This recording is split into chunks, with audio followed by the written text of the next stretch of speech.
the early 1960s, the federal government needed a pretext to invade Cuba. The Pentagon had an operation called Operation Northwoods, and it was on the table that our military would attack certain cities within the United States and make it look like Cuba did it to justify an invasion of Cuba.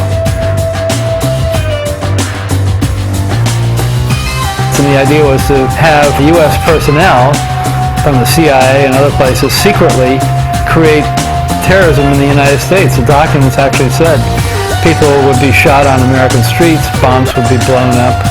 And again, all this, the evidence would be laid to point the finger at Castro.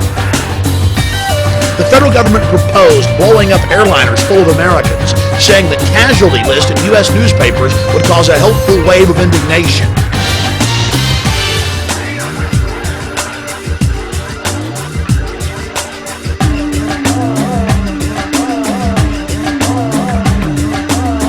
They had a very complex plan where they were going to take an aircraft and load it with CIA people that looked like college students, have it take off from an airport in Miami with a lot of publicity, and then it would quickly, after it got into the air, land at a secret CIA base.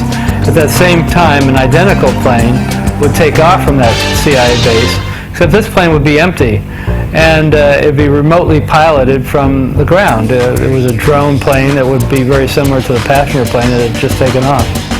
It said we want to hijack jets by remote control, crash them, and blame it on the Soviet Union and Cuba. Now, that was decades ago. If they would do it in the 60s, they'll do it again. It never got put into effect, but the fact that you can get all the members of the Joint Chiefs of Staff, the senior military officials in the U.S. government, signing off on a plan that outrageous is extraordinary. In the plan, they elaborated on how they could bomb Washington, D.C. and blame it on Cuba.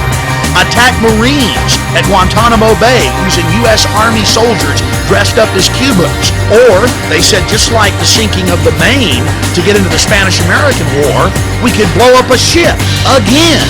Here they are admitting the problem reaction solution system and how effective it is to motivate the American people to get them behind a war.